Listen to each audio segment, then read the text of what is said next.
ఓం సాయిరామ్. సాయి భక్తులందరికీ నమస్కారం అండి. అందరూ ఎలా ఉన్నారు? ఆ సాయినాథుని కృపా కటాక్షాలు మనందరిపై ఉండాలని మనస్ఫూర్తిగా కోరుకుంటున్నాను. సమర్థ సద్గురు సాయినాథాయ నమః. ఈరోజు వీడియోలోకి వెళ్ళే ముందు నాదొక చిన్న రిక్వెస్ట్ అండి. సబ్స్క్రైబ్ చేయని వాళ్ళు ఎవరన్నా ఉంటే వెంటనే సబ్స్క్రైబ్ చేయండి. అలాగే పక్కనే ఉన్న బెల్ ఐకాన్ని క్లిక్ చేసి అందులో ఆల్ అనే ఆప్షన్ని మీరు సెట్ చేసుకున్నట్లయితే నేను పెట్టే ప్రతి వీడియో మీకు నోటిఫికేషన్ అనేది వస్తుంది. మీరు ఎప్పుడూ కూడా లైక్ చేసినట్లయితేనే ఈ వీడియో మరికొందరి సాయి భక్తులకి చేరుతుంది. ఈరోజు వీడియోలోకి అయితే వెళ్ళిపోదాం రండి.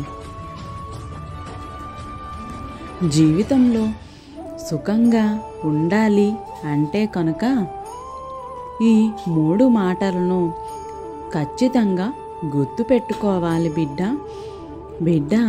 మొదటిది, ఎప్పటి పనులు అప్పుడే చేసుకోవాలి. అలాగే మరి రెండవది, ఎక్కడి వస్తువులు అక్కడే పెట్టుకోవాలి. ఇక మూడవది, ఎక్కడి విషయాలను అక్కడే వదిలేయాలి. ఈ 3 చేస్తే కనుక జీవితంలో సుఖం అనేది వద్దన్నా కూడా కలుగుతుంది. ఇందులో మొదటి 2 ఎవరైనా సరే చేయటానికి ప్రయత్నిస్తారు, అలాగే చెయ్యగలరు కూడా బిడ్డ. కానీ మూడవది ఎంతో కష్టమైనది. ఇక ఈ మూడవది కూడా చేయగలిగినట్లయితే ఇక వారికి జీవితంలో తిరిగే ఉండదు. గుర్తుంచుకో బిడ్డ, ఈ ప్రపంచంలోనే మనిషికి అతిపెద్ద శత్రువు ఎవరు అంటే, మీలో ఎవరైనా దీనికి సమాధానం చెప్పగలరా తల్లి? ఇక అది మన శరీరంలోనే ఉంటుంది. అది మన అవయవాల్లో ఒకటి కూడాను. జ్ఞానేంద్రియాల్లో ప్రధానమైనది కూడా కనిపెట్టే ఉంటారు. ఇక దాని పేరు నాలుక. దానివల్ల బయటకి వచ్చే ప్రతి మాట కూడా, ఇక దానివల్ల లోపలికి వెళ్ళే తిండి, ఈ రెండింటి వల్ల కూడా ఆడవారైనా మగవారైనా అదుపులో లేకుంటే నాశనం అవ్వక తప్పదు బిడ్డ. ఈ 2 విషయాల్లో కూడా నాలుకని ఎవరైతే అదుపులో పెట్టుకుంటారో ఈ ప్రపంచంలో వారిని ఎవ్వరూ కూడా జయించలేరు. ఎప్పుడూ కూడా మనిషికి దేన్ని ఎలా వాడాలో తప్పకుండా తెలిసి ఉన్నప్పుడే, దాన్ని నేర్చుకున్నప్పుడే జీవితంలో ఏ భయము లేకుండా, ఏ బాధ లేకుండా ప్రశాంతంగా తినగలరు. అలాగే ప్రశాంతంగా మాట్లాడగలరు కూడా, ప్రశాంతంగా నిద్రపోగలరు. గుర్తుంచుకో బిడ్డ, జీవితంలో ఒక్కటి మాత్రం మర్చిపోకు. ఏదైనా కూడా మీరు కోరుకుంటే రాదు, కానీ అది మీకు రావాల్సిన సమయంలోనే వస్తుంది, రాసిపెట్టిన సమయంలోనే వస్తుంది. కాబట్టి మీరు తొందర పడకండి, అప్పుడే అలసిపోకండి. ఓపికతో ఉండు తల్లి, అలాగే ఓర్చుకుంటూ ఉండు. ఈ ప్రపంచంలో ప్రతి ప్రశ్నకి కూడా సమాధానం ఉన్నట్లే ప్రతి కష్టానికి కూడా ఒక ఫలితం అనేది తప్పకుండా ఉంటుంది.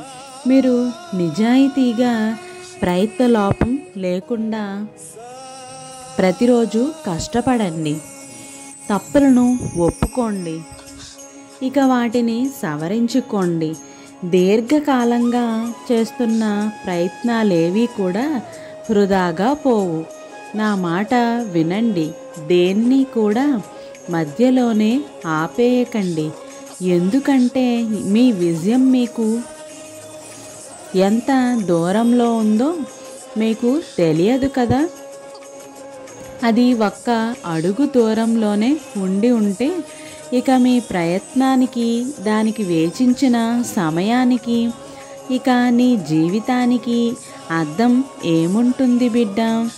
జీవితంలో అనుకున్న సమయంలో అనుకున్నది సాధించలేకపోతే జీవితం అంతా కూడా అసంతృప్తిగానే ఉంటుంది. ఆ రోజు సాధించి ఉంటే, ఆ రోజు సరిగ్గా ప్రయత్నించి ఉంటే,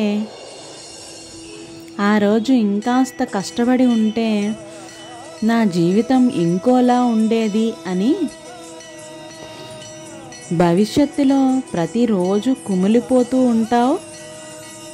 విశ్వాసంతో కష్టపడండి, అంతా మంచే జరుగుతుంది. అలాగే ధైర్యంగా ఉండండి, ధైర్యంతో ముందడుగు వేయండి. బిడ్డ, ఒక విత్తనం మట్టిలో ఉన్నప్పుడు చీమలు, కీటకాలు ఇంకా ఇతర జీవులు వాటిని తినేయాలని చూస్తాయి. ఇక వాటిని తప్పించుకొని ఆ విత్తనం మొలకెత్తుతూ ఉంటే పక్షులు దాన్ని పసిగట్టి వాటిని పడుచుకొని తినేయాలని చూస్తాయి. ఇక వాటిని కూడా తప్పించుకొని అవి మెల్లమెల్లగా పెరుగుతూ ఉంటే పశువులు కూడా వాటిని తినేయబోతాయి కదా. అయినా కూడా అవి అప్పుడు కూడా తప్పించుకొని ఎదిగి ఒక మహావృక్షంలా మారితే ఇంతకాలం దాని యొక్క ఎదుగుదలను చూసి అడ్డుకున్న జీవులన్నీ కూడా దాని నీడలోనే తలదాచుకుంటాయి. బిడ్డ, ఇక ఇదే విధంగా జీవితంలో నీ ప్రయత్నాలకు అడ్డు నిలిచిన వారు, నిన్ను అవమానించిన వారు, నిన్ను తొక్కేయాలి అని సూచిన వారు నీ యొక్క ఎదుగుదలను చూసి ఈర్ష్యపడిన వారు చివరికి ఒకరోజు నీ నీడ కోసం, నీ సహాయం కోసం నీ కాళ్ళ ముందు మోకరిల్లుతారు. అప్పటి వరకు నీకు కావలసిందల్లా ఓర్పు, ఇంకా కఠినమైన శ్రమ. ప్రయత్నించు. ఎలా అంటే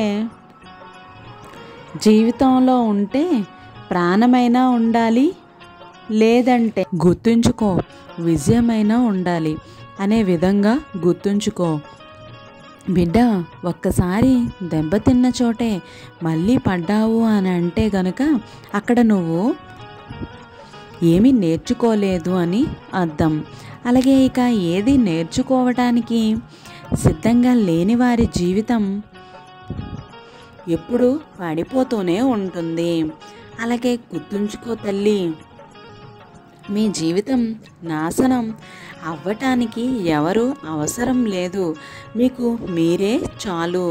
అలాగే ఎందుకు అని అంటే కనుక ఒక మనిషి చేతిలో ఎన్నిసార్లు మోసపోయినా ఇంకా వారిని నమ్ముతూనే ఉంటారు. మనుషులపై నమ్మకం ఉండాలి, ఇక దాన్ని ఎవరైనా అభినందిస్తారు, కానీ నువ్వు మృగాలపై ఉండకూడదు. ఎందుకు అని అంటే కనుక వారి యొక్క స్వభావమే మనుషులను పీక్కు తినటం కాబట్టి.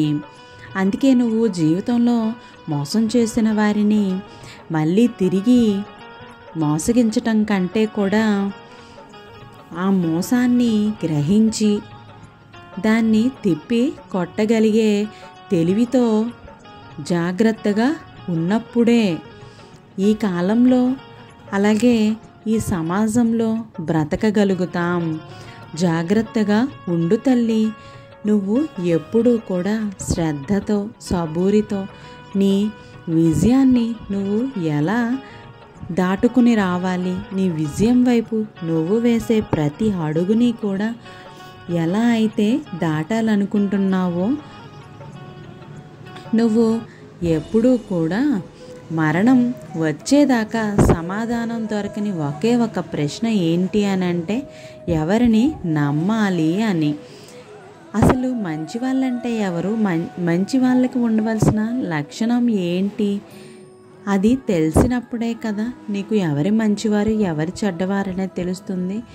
అయినా ఎప్పుడైనా ఆలోచించావా, మంచివాళ్ళు అంటే 100 మందిని సంతోష పెట్టకపోయినా పర్వాలేదు, కానీ ఒక్కరిని కూడా బాధ పెట్టకుండా ఉండటమే మంచి వాళ్ళ లక్షణం అది.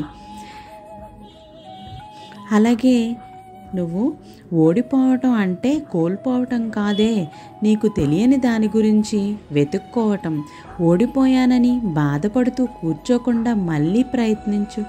ఎప్పటి వరకంటే నీ లక్ష్యాన్ని చేరేంత వరకు. అప్పుడే విజయం నీ సొంతం అవుతుంది. ఇక మీకు అర్థమైందనుకుంటా కదా, ఓడిపోయిన ఏ ఒక్కరూ కూడా చేతకాని వాడు మాత్రం కాదని తెలుసుకో. తల్లి ఒక చిన్న పిల్లవాడు నడవాలి అంటే ముందు ఒక అడుగు వేస్తాడు, పడతాడు, పడిపోయాను కదా అని అక్కడే ఉండడు. మరలా తన నడకను ప్రారంభిస్తాడు, చివరకు నడుస్తాడు, పరిగెత్తుతాడు, చివరికి తను అనుకున్నది సాధిస్తాడు. అలాగే నువ్వు విజయాన్ని సాధించే వరకు వదలని విక్రమార్కుడు వలె ప్రయత్నించి చూడు, విజయం నీ సొంతం అవుతుంది. ఇతరులని బాధ పెట్టడం అనేది అరచేతిలోని నీరు క్రింద పోసినంత సులువుగా ఉంటుంది. మనకున్న ఏకైక వాస్తవం వారి పాదాల దగ్గర ఉన్న నేటి క్షణమే. ఆత్మ పరివర్తన పొందే మార్గం అక్కడే సులువు. దేనికైనా చిందించే ముందు వారి సమక్షంలోనే ఉన్నాను అని భావించుకోవాలి. మన దృష్టిని వారి పాదాలపైన కేంద్రీకరించుకోవాలి. పరిపూర్ణమైన నమ్మకంతో ఉండాలి. అప్పుడే చెయ్యి పెట్టి నడిపిస్తారు. సాయి తండ్రి చేదోడు వాదోడుగా ఉంటారు, దుఃఖసాగరం నుండి తప్పిస్తారు. ఓం సాయిరామ్. రేపటి సాయి వాక్కుతో మళ్ళీ కలుద్దాం. సర్వే జన సుఖినో భవంతు. ఈ వీడియోని మీ ఫ్రెండ్స్కి, మీ రిలేషన్స్కి షేర్ చేయండి. అలాగే మరలా రేపటి సాయి వాక్కుతో కలుద్దాం. Thank you for watching.